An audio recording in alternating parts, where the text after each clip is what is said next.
C'est bientôt la fin de l'année pour les écoliers de Forbach et c'est par la même occasion la fin des cycles d'activités sportives. Durant le printemps, l'US Forbach Athlé a initié quelques 60 élèves de CM1, CM2 à l'athlétisme. L'initiation se termine par une mini-compétition entre les 3 écoles participantes. Le reportage de Renaud Coquet.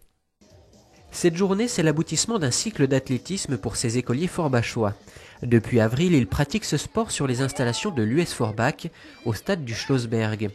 Saut, course, lancer, des disciplines qui viennent de l'athlétisme classique, mais qui sont adaptées aux enfants. Oui, c'est adapté pour les enfants en fonction de leur âge, pour que justement tout le monde y trouve son compte, que ce soit pas trop difficile et que chacun prenne plaisir à faire un petit peu de sport. Et ça fonctionne, ils ont accroché? Ah, très bien, ça tourne, les ateliers tournent toutes les 10 minutes. Et, nous, on était déjà là mardi et aujourd'hui, ils sont super contents encore de revenir. Une soixantaine d'enfants, soit 6 classes de CM1, CM2, participent à ce Kids Athlétique. Ils sont encadrés par leurs professeurs et l'US Forbach Athlétisme met à disposition ces installations ainsi que 2 encadrants. Pour le club, organiser de telles manifestations, c'est un moyen de faire découvrir l'athlétisme au plus grand nombre et pourquoi pas de recruter des athlètes. Est-ce que tu avais déjà fait de l'athlé avant? Oui. Ouais. C'est gratuit. Et tu avais fait quoi alors? J'avais fait du saut de haie, du saut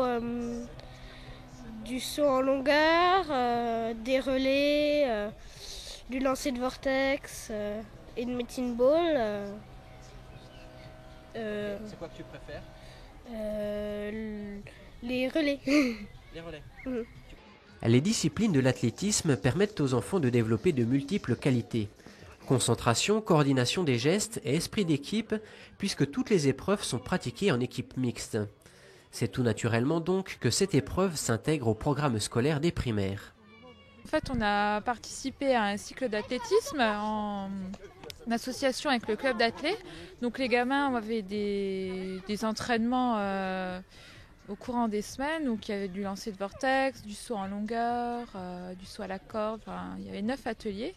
Et aujourd'hui, c'est le tournoi final où toutes les écoles se rencontrent.